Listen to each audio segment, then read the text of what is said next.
Quelques jours, un sujet alimente les conversations sur les réseaux sociaux au Cameroun. Des vidéos largement partagées montrent des actes présentés comme des interventions de chirurgie esthétique réalisées par une influenceuse connue sur le nom de Croqueuse des Diamants.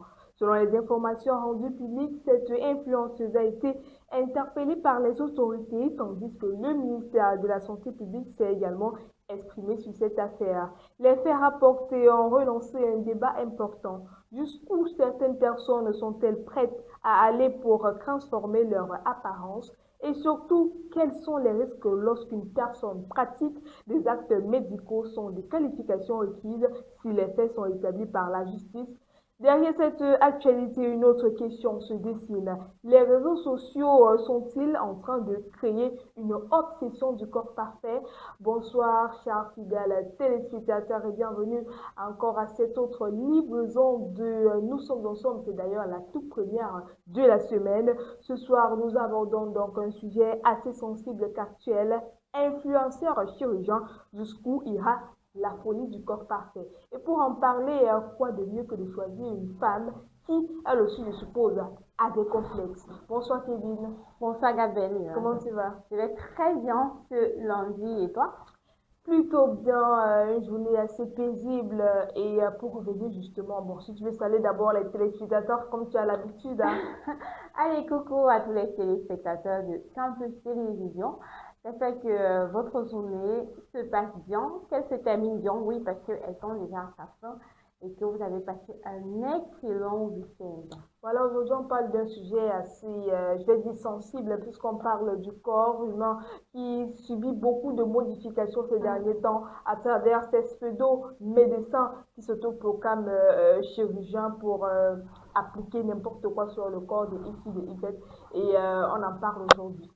Effectivement, Gabriel, on a quand même remarqué depuis, ça fait déjà 2 semaines que la toile côté ministère de la Santé est quand même soulevée comme ça avec cette influenceuse-là, ce que tu vas mentionner son nom tout au long de ce débat, qui se permet, sans avoir suivi une formation adéquate, d'injecter, de faire des pratiques, des modes opératoires pour soit surmonter les rondeurs. Le truc, c'est qu'elle ne fait pas elle seule, elle fait vraiment de ça son business. Donc, vraiment, il faut se questionner où est-ce qu'elle a cette amabilité-là de pouvoir autant prendre du plaisir à transformer le corps des autres. Et voilà, Kevin, je sais que tu as tellement à dire sur ce sujet, mais avant d'entrer au cœur de ce débat et de l'actualité, je vous propose de commencer cette soirée avec une belle parenthèse musicale. Caramel chéri le Kénis, Larissa au mam. Sa Majesté au C'est la vie du poulet, c'est la vie du poulet. C'est la vie du poulet, c'est la vie du poulet. On dit que tu as plus il faut mieux qu'à salut. C'est la vie du poulet. On dit que tu as c'est la vie du poulet. On dit que tu c'est la vie du poulet. Allô my bro, la vie là c'est de quel côté? Je suis préparé, je viens sans me laver. Je n'ai pas peur comme je viens, c'est pour manger. Malgré le fait qu'on vous dans la ville, je viens de voir, je tourne mon dos comme à moi. DNB, c'est la vie du poulet. On a l'argent pour cela, on fera le maléwa. Le repos c'est dans l'au-delà. C'est la vie du poulet. Moi, c'est le manga. C'est la vie du poulet. Allez là, tu gagnes l'iPhone. C'est la vie du poulet. C'est la vie du poulet. C'est la vie du poulet. On dit que tu as pigeon, il faut mieux qu'à salut. C'est la vie du poulet. On dit que tu as pigeon, pomme, casse, la vie du poulet. C'est la vie du poulet. On dit que tu as pigeon, active le jungle. C'est la vie du poulet. Étant à la maison, me poser dans mes réflexions. J'active ma connexion, je vois le message position. Il est démarré, moi j'ai pris la direction. Pour aller dans la consommation, je m'appelle pas minuit. Je suis dans les bruits. Claude Nemo, ce que j'aime la bière. La vie du poulet est déjà activée à la ronde de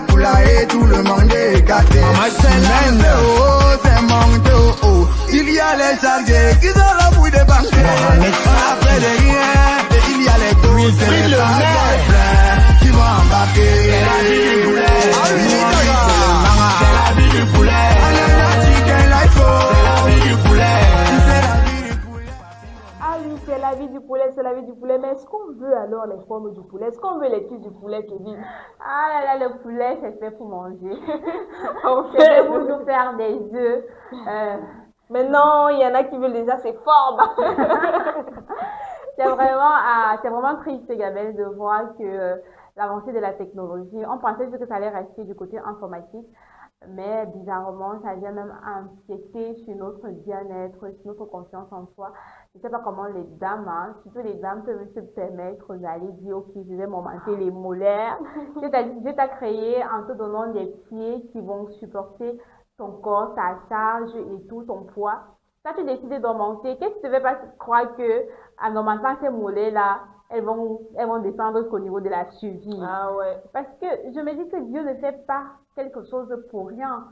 À un moment donné, si on s'accepte, on va se rendre compte que non, en fait, on est même l'une des plus belles personnes de la planète.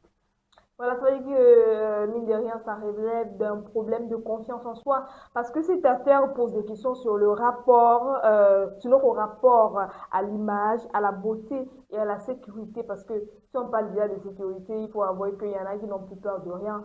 C'est vrai que chacun est libre de son propre corps, mais sinon après, il y a des conséquences et il y a des jeunes qui suivent cette mouvance-là. On se dit, mais où est-ce qu'on va?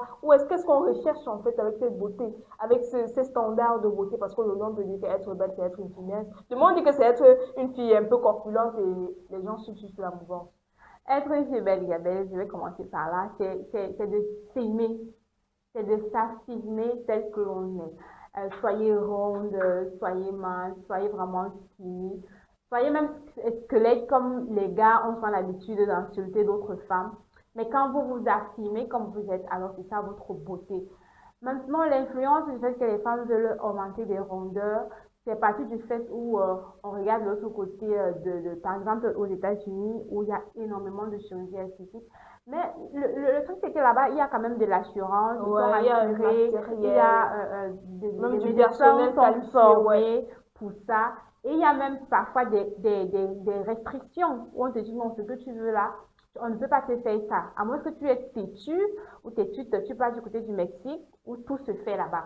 Si tu as par exemple regardé, il y a cette émission-là qui passait, Docteur Nassif et Dubro. Oui, Nassif et Dubro, où ils font vraiment la chirurgie esthétique. Il y a des cas qui arrivent et ils disent que non, ils ne peuvent pas te faire ça. Ouais. Et du coup, la patiente va aller même du côté du Mexique. Et quand ça va rater, elle va revenir, dire non, j'ai plutôt fait ça à tel endroit, je veux un plus, je veux un plus ça.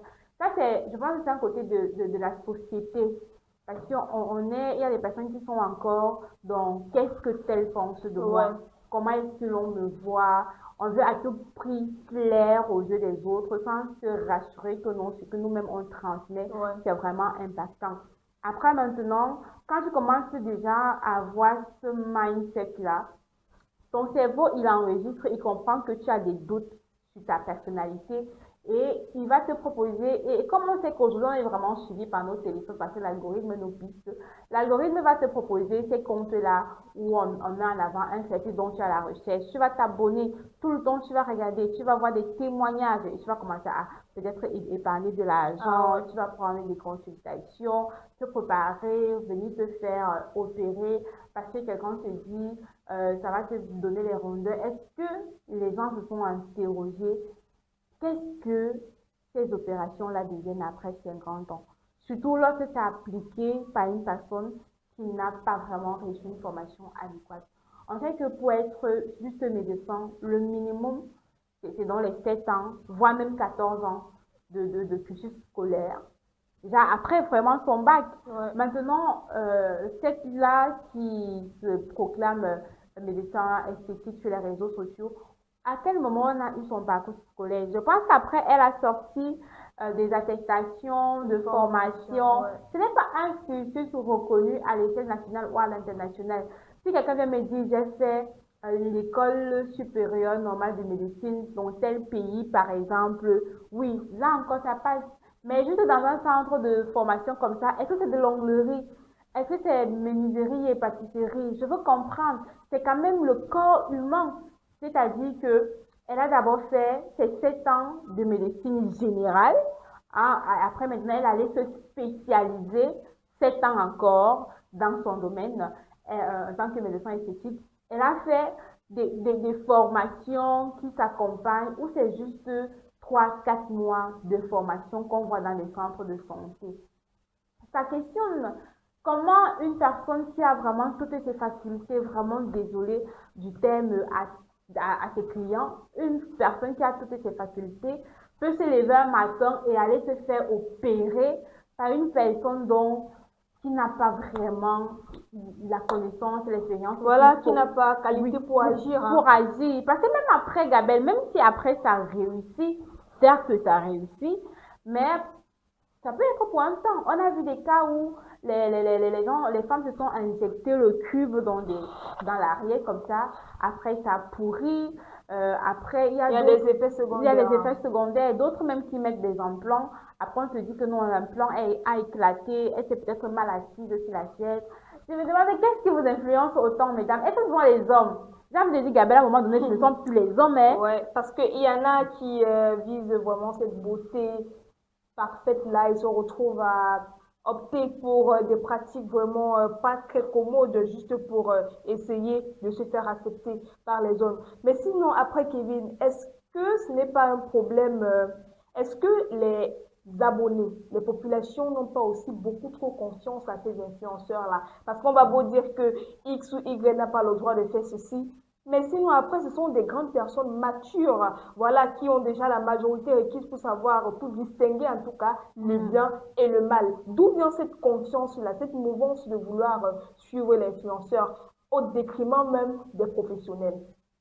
Parce que l'influenceur, l'influenceuse montre ce que vous voulez voir. Ils savent que c'est ça que vous voulez voir. Je pense qu'elle a commencé par d'abord par se réduire la taille. Elle a pris ça la taille de guêpe. Elle s'est vraiment réduit la taille. C'était maintenant tout petit comme ça. Avec le temps, elle a pris du volume en bas.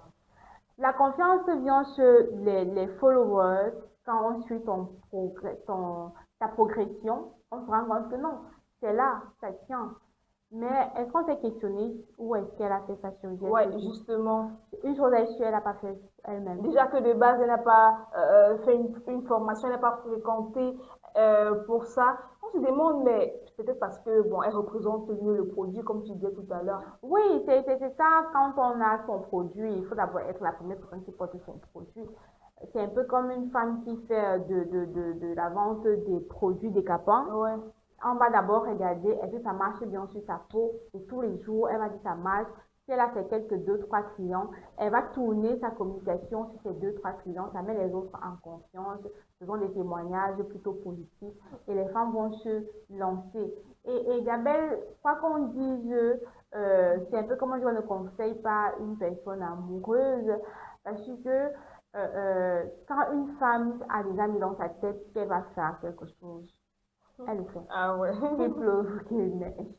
Donc, elle cherche juste des moyens les plus accessibles. Tu vas voir, celle qui est par exemple allée augmenter ses mollets, elle avait déjà eu recours à des solutions qu'on a rejetées ailleurs.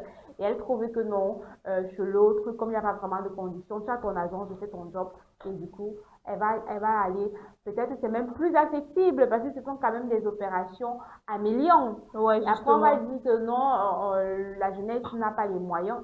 Je m'interroge, parce que ça vaut vraiment, est-ce que ça vaut vraiment la peine de risquer sa vie, pas à l'instant T, moi je regarde même plus sur le long terme. Ouais. Est-ce que vous avez pris acte vraiment des conséquences sur votre vie, sur votre reproduction? Voilà. Parce qu'après, même tu vas voir ces femmes-là avec des corps de rêve, des rêves à Novelas, donc des foyers qui n'arrivent pas à procréer. Et on va dire, on va voir le gynécologue, on va aller chez le tradipraticien. C'est peut-être même des substances-là qu'on a injectées dans le corps qui viennent bloquer l'ovulation. Autant de choses. Voilà, en restant toujours dans la mouvance des conséquences, parce qu'on a l'impression que les populations, le public, en tout cas, n'est pas assez sensibilisé sur les dangers de ces pratiques-là. Sinon, après, quels sont les risques sanitaires lorsqu'un acte médical est réalisé par une personne qui n'est pas habilitée? Isabelle, le plus dangereux, c'est la mort. La mort. Tu peux te coucher sur la table, là, après tu te relèves. Parce que c'est quand même sur anesthésie. Imaginez le taux de l'anesthésie à déborder. Vraiment, c'est vrai qu'elle ne va pas rater ça d'un coup comme ça. Mais après, comme je l'ai déjà dit, qu'est-ce qui vous fait croire que ça va marcher? Les conséquences directement, les risques de procréation chez les femmes, le corps qui va rater. Parfois même, tu vois ces belles rondeurs-là dans de l'habit, mais si tu te déshabilles, tu vas vomir. En fait, C'est rempli de cellulite, de vergetures, des odeurs qui dégagent. Si tu pars un peu auprès des hommes, Gabelle, pour faire un petit sondage, ce que les hommes vont te dire, tu vas te demander que, mais pourquoi la femme s'inflige autant un standard de beauté qui n'est même pas vraiment sollicité par les hommes? Parce que s'il faut parler des conséquences, c'est vraiment énorme, mais le plus grand danger, là, c'est la mort. le désir de se sentir bien dans son corps est légitime, mais entre bien-être, influence et mise en danger, la frontière peut parfois devenir très mince. Prenons-nous maintenant quelques instants, voilà, pour souffler, et puis on vous revient pour la suite de notre échange. Vous rêvez d'étudier en Belgique, un pays au cœur de l'Europe, reconnu pour la qualité de son enseignement, son coût de vie abordable et son environnement multiculturel propice à la réussite. Nous transformons ce rêve en réalité chez EMIG Immigration. Nous vous accompagnons à chaque étape, de l'orientation académique au choix de l'université, de la préparation des documents à la prise de rendez-vous à l'ambassade, jusqu'au suivi complet de votre demande de visa d'études. Notre expérience, notre expertise et notre réseau sont vos meilleurs atouts pour maximiser vos chances d'obtenir votre admission et votre visa. Rapidité, fiabilité et efficacité. Avec EMIG Immigration, votre projet prend vie et votre départ devient un succès assuré. EMIG Immigration, situé à Douala-Degdo, axe le Bon Appétit. Alors contactez-nous dès aujourd'hui au 672 15 44 98 ou au 696 29 59 17. EMIG Immigration. Voilà, de retour sur ce plateau. Merci d'être toujours avec nous. Si vous nous rejoignez à l'instant, nous parlons donc aujourd'hui de la chirurgie esthétique, voilà, de la transformation du corps, surtout ce phénomène de coquille de diamant qui fait beaucoup d'interventions sur le corps de cuir. Maintenant, on se dit, voilà, Kevin, que devraient vérifier les personnes avant d'envisager une intervention esthétique? Qu'est-ce qui peut-être, ils sont nombreux sur les réseaux, mais de base, qu'est-ce qui peut distinguer un professionnel d'un amateur? Je ne sais pas pourquoi les gens veulent envisager une intervention esthétique. Si tu me donnes d'abord des raisons. Ça peut être un cas de maladie, peut-être. Ça peut être encore valide si c'est un cas de maladie, parce que les interventions chirurgicales ne sont pas forcément pour se transformer le corps. Il y en a qui sont peut-être malades, il y en a qui ont des déformations. Donc, parce que même à ce niveau-là, on n'a pas évoqué pour ceux qui ont des déformations et qu'il y en a qui se baladent sur les réseaux disant que voilà, moi je connais.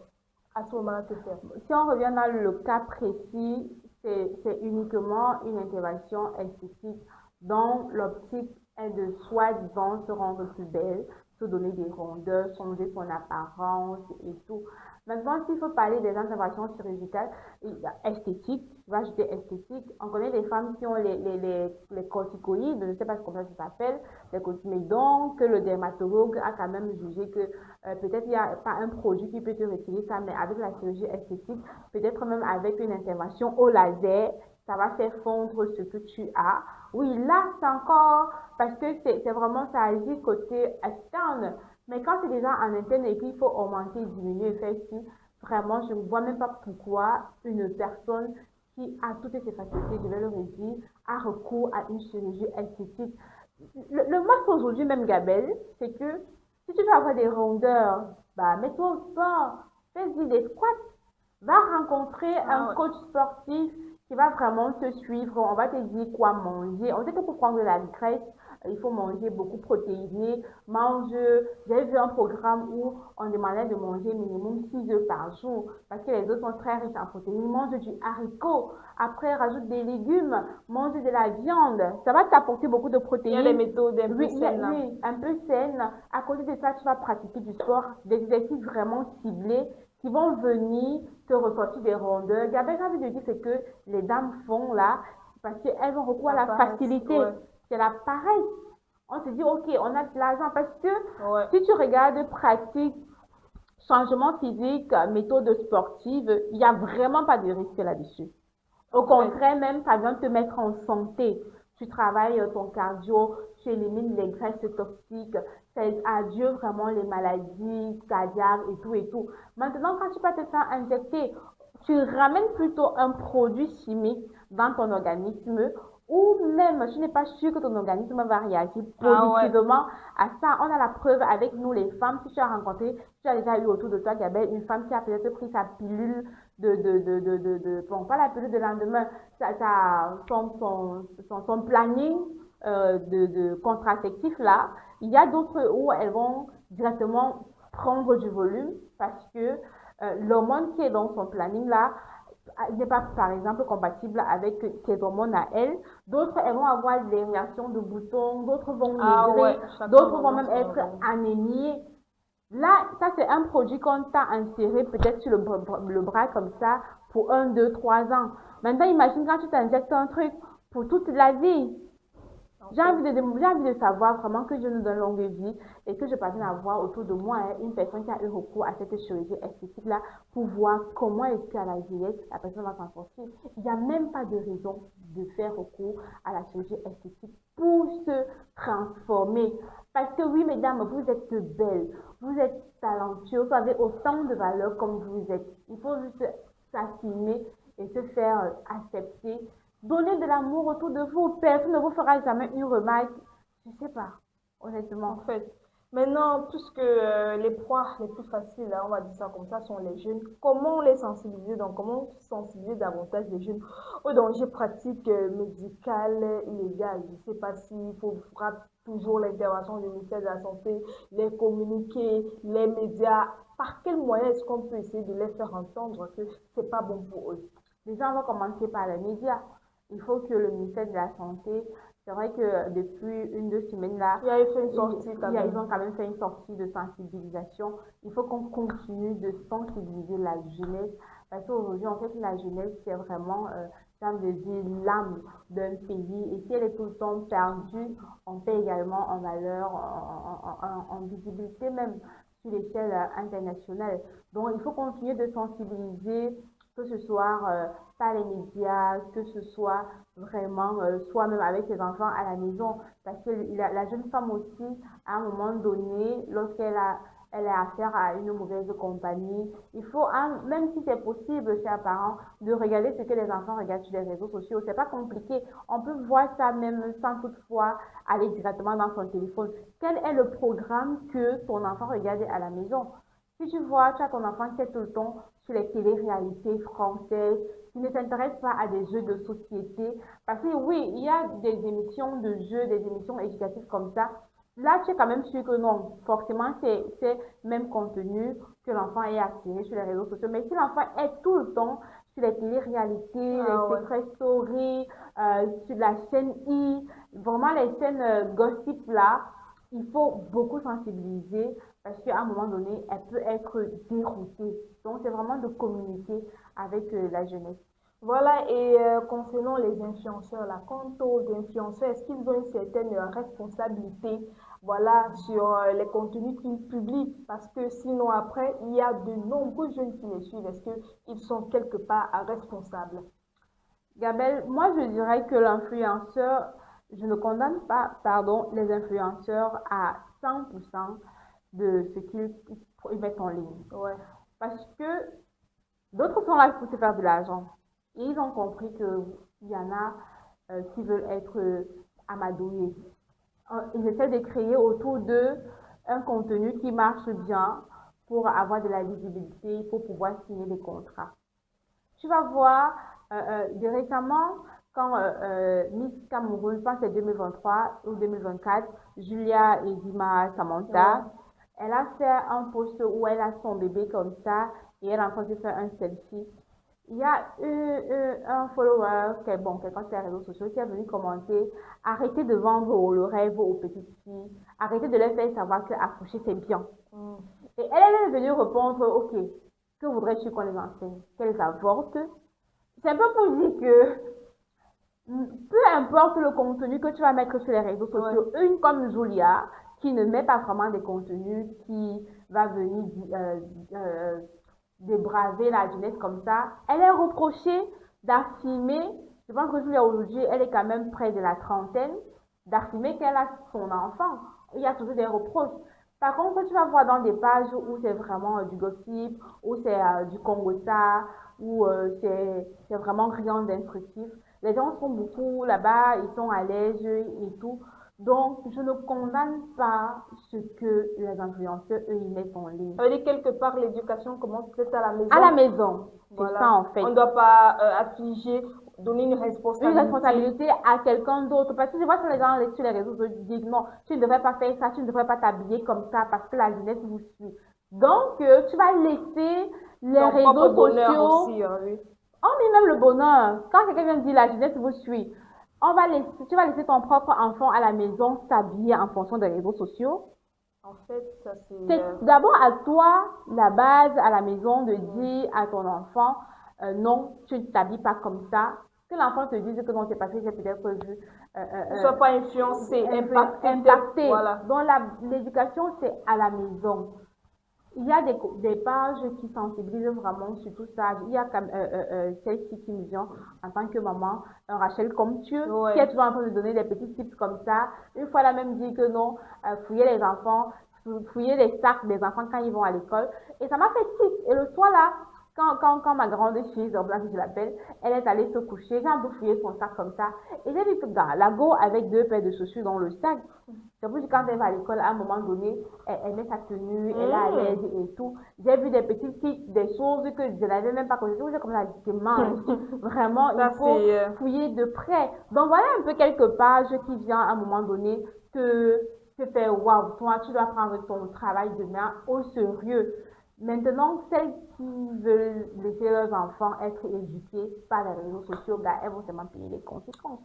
Ah oui, Kevin, elles vont payer les conséquences. Sinon, après, peut-on être beau ou belle sans céder aux standards de beauté imposés par la 100%, 100%.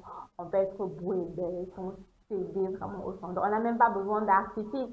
Il suffit d'être, j'ai envie de dire souvent, propre.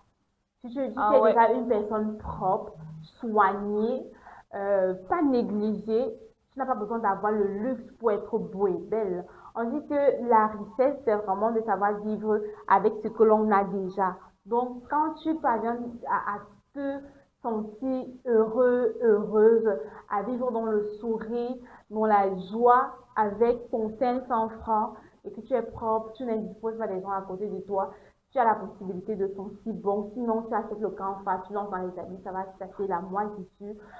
Tu essaies de faire tes nattes vraiment tout simple comme ça. Pour les hommes, tu te coiffes aussi facilement. Si possible, tu fais ton compte bon, je le disais ce matin dans un plateau. Donc, vraiment, on peut être beau et belle sans avoir recours. Sans complexe aussi. Sans complexe aussi, voilà. Oui, sans complexe. Le véritable défi n'est peut-être pas de ressembler aux autres, mais d'apprendre à s'accepter tout en protégeant sa santé. Cette émission nous rappelle qu'aucune tendance, aucun filtre et aucune promesse de beauté ne devrait conduire à mettre sa vie en danger.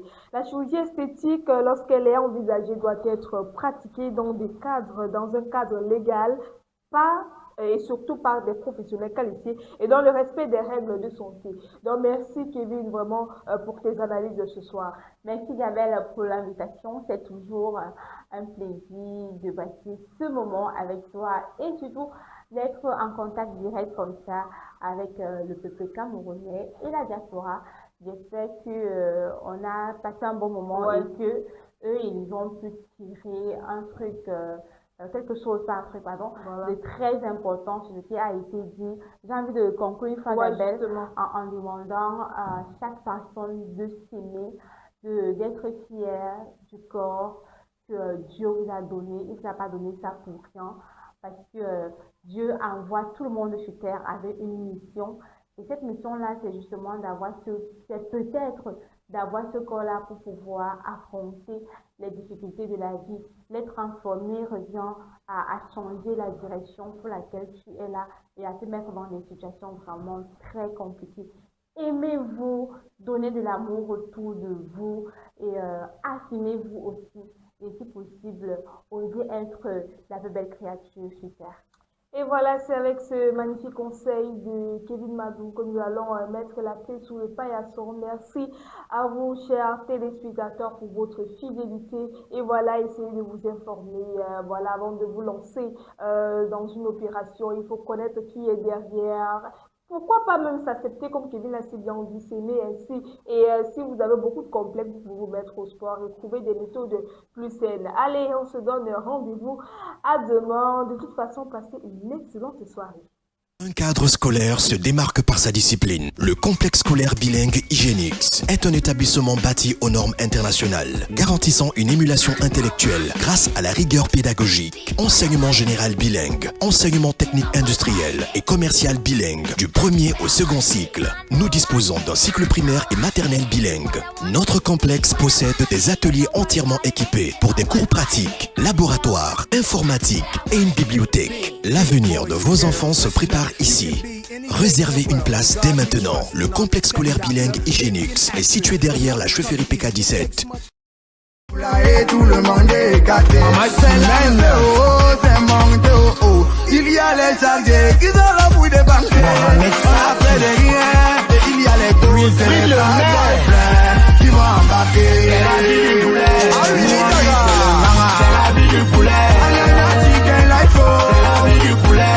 C'est la vie du poulet. On dit que Champion, il faut m'y casser. Nos mix, c'est la vie du poulet. On dit que Champion, faut m'y casser. Ah, c'est la vie du poulet. On dit que Champion, faut m'y casser. Ah, c'est la vie du poulet. Zambo Anguissa, Clinton J.